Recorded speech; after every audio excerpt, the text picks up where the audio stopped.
Hey guys, welcome back to the channel. Today we got a whole slew of new dynamic duo cards for the event in NHL 21. So like always, we're going to break down all of the new content and go over all the new cards and check out their value and synergies and all that kind of stuff. Guys, just before we get into that though, make sure you subscribe to the channel. It would really help me out. I'm within 100 subs of 20,000, and that is a milestone I think I'd ever get to. So I want to thank everyone again. All right, let's get into all of the new cards for the Dynamic Duo event. All right, we'll kick things off with the 82 Jonas Brodin, 6'1", 194 with the Howitzer Synergy on left defense. Obviously, with the Howitzer Synergy, making him definitely a viable option to pick up. On my free-to-play team, these are the kind of cards that you want to watch out for. Anyone that has Howitzer and Speedster, I know a ton of players, and the majority of them all just try and get Distributor on your squad. But if you can get everyone that has Howitzer or Speedster, you really don't need Distributor, and you're going to save just a fraction of the cost to make that happen. So again, guys, these are the cards that I would watch out for if you are a free-to-play team. Again, stick checking defensive awareness is decent for a lower 80 overall team. And 87 speed obviously is good enough on that back end, so a good, cheaper option that you can grab in the Jonas Brodin card. Then we've got the 83 overall Cam Talbot, 6'4", with 87 aggression. Again, I've mentioned this number of times. Aggression is not a stat that you want to be high. You want it to be around 80 and under. That's usually where the sweet spot in NHL 20. They sit further back in their net. They can get to the cross ice one timers a little bit quicker. The further back into the net they sit. Speed is okay. Glove high is not. This is a hard pass. Again, he doesn't have a good enough synergy in my opinion. So this is a pass for me. Then we've got the 83 overall Jacob Slavin, 6'3", 205, and again, perfect example. So the Jonas Brodin card is going to be a fraction of the cost compared to this Jacob Slavin, and that's because it has Distributor. And even though this one has Distributor, it's slower than Brodin at an 82 overall and is going to cost so much less as opposed to this Slavin card. So obviously with Distributor, it makes him valuable. To say he's not valuable is not smart. He's got obviously the best synergy in my opinion. At 85 speed, it's okay, but nothing crazy. The value you're getting out of here to make him more valuable than he actually is his synergy. So I would sell him. I would wait though, guys. If you go to the market, if you pack a card and you search him in the auction house and there's none showing and they have Distributor, it is because their price range has not been updated yet, and he is insta-selling for the max amount. So do not sell him. If you pack this Slavin and you see none on the market, do not sell. Wait a little while, and then they'll adjust the price range, and then they'll come in and you'll be able to see what they actually are in terms of value. So I just want to make sure that everyone is aware of that. Then we've got my man Timo Meier, 6 foot with the Swarm Synergy, and I wish he was a little bit higher rated for my own personal team, but on my free-to-play team, I might try to activate Swarm. I don't think Swarm in totality is a great synergy. I don't. I think the fact that it only costs 8 to make, and it gives agility and defensive awareness and stick checking, which are 3 important stats, hand-eye not so much. I think that's where it gets its value. It's a very good complementary synergy after you've got Distributor, Howitzer, and Speedster. So it is something to look for, not one that you want to make sure that you have. This card at face value, though, without Distributor on it, 81 speed, it's going to be super slow. I've said this a number of times that the wingers you want to have as fast as possible. His shot is okay, even though I love Timo Meier. If you're looking for a competitive card, this one isn't it.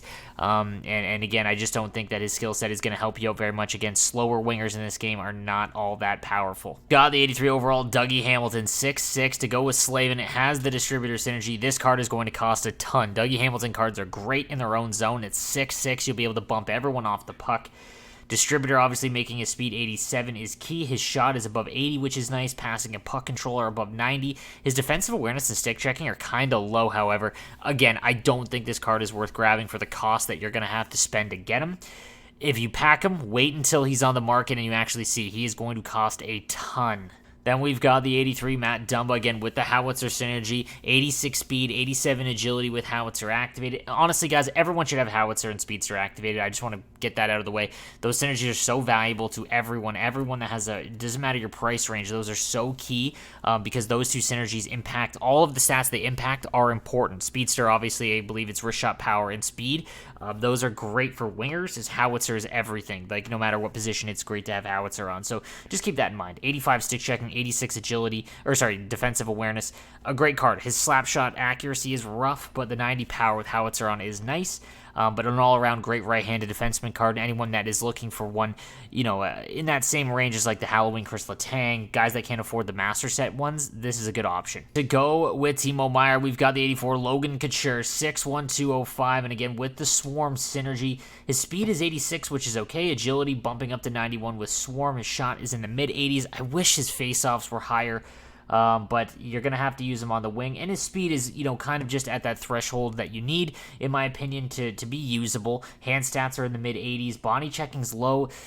All around, not a terribly good card, but a very good defensive one with stick checking, defensive awareness in the high 80s as well. This is usable. This card does have value, and if it might be a cheap option to pick up for left-handed wingers. It's probably someone I'm going to grab on my free-to-play team. Moving on next, we've got the 85 Gabriel Landeskog, 6'1", 215.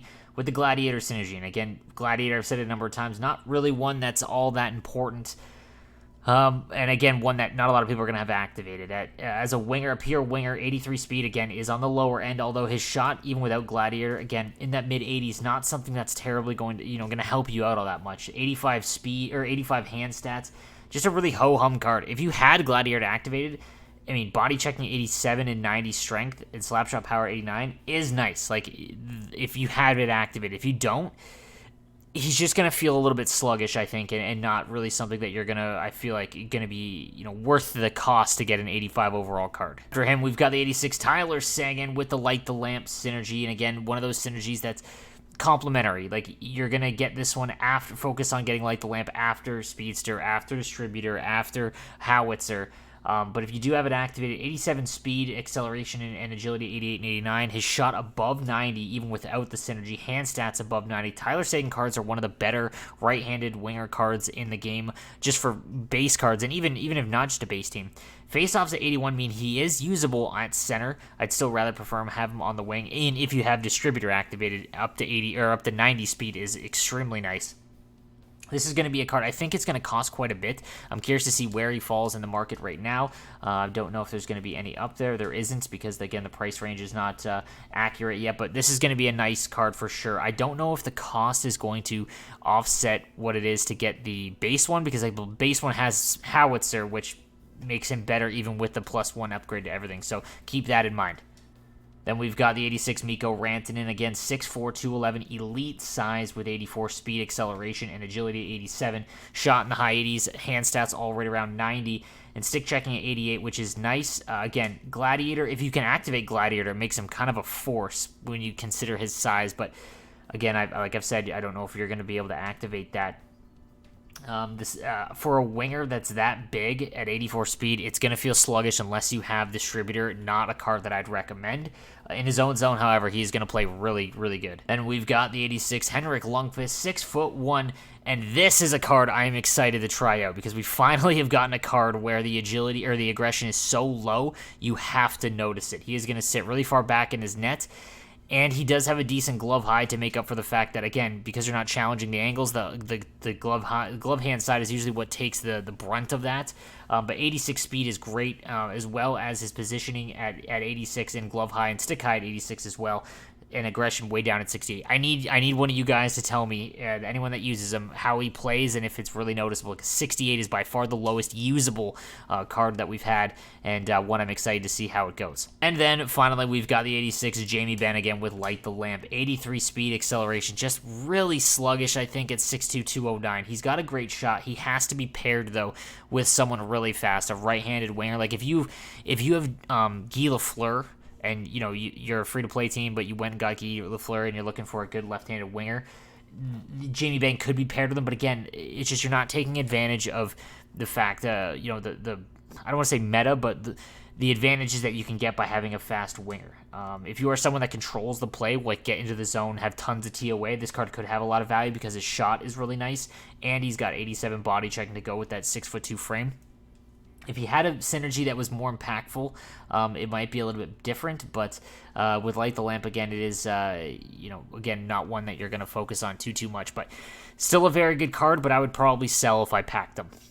All right, guys, so that is going to do it for today's event card. Let me know what you think in the comments section down below. Make sure to catch me live on Twitch, 10 a.m. Eastern Time every single day, and I will see you guys next time. Have a good one.